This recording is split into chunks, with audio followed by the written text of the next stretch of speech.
कहीं से रहतारी हमरा से भागल लागे जखमी संग दिल के कहल पई मौसम के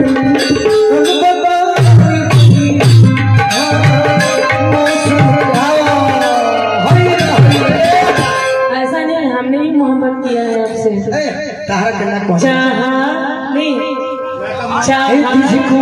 तुझको चाहूंगी हर दम मर के।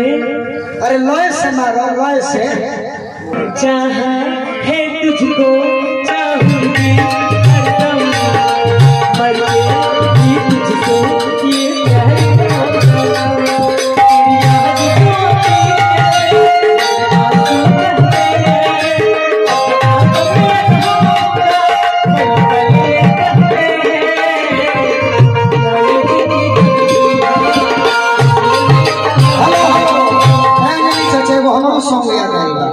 लास्ट सॉन्ग आरा के बोलिया के मोहले का बोलिया आरा के बोलिया के मोहले का बोलिया हो छपरा के अरे छपरा के लौंडा लगा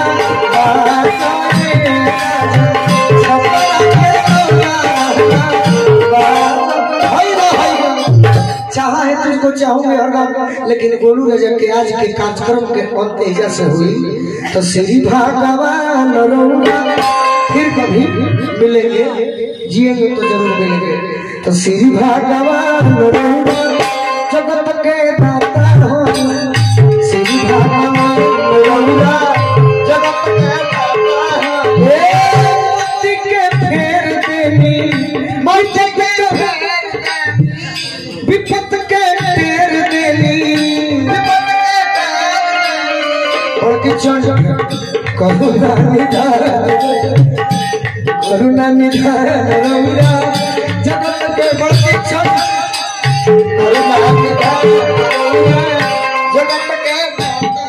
यही गीत के साथ साथ जब हमारे गीत अंत हुई लहे लहे कदमों से मैं अपने बड़े भाई ऐसे तो गाते नहीं है लेकिन प्रेम गोलू से इतना है कि मेरे लिए तबीयत खराब में भी आ गए हैं। तो मैं एक दो लाइन आपसे चाहूंगा। मेरे ग्रुप के सभी भाइयों का मन है, मेरा भी मन है और मेरे चाचा का भी मन है और ये रिकॉर्ड कीजिएगा आप लोग। ये हमारे अजीत भाई है, बिल्कुल सीखे नहीं है, प्रोग्राम इतना कराते हैं कि गा देते हैं, इसलिए हम अंत करते हैं। दूर घर गई से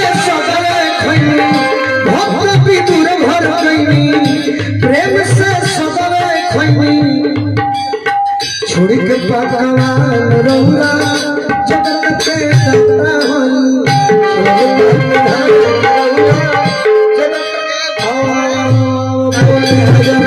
चंद्र की अजीत भैया के गीत।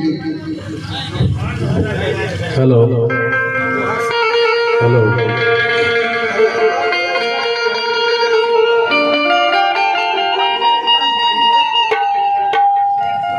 सभी कलाकार भरपूर मनोरंजन किए, भरपूर सुनाए।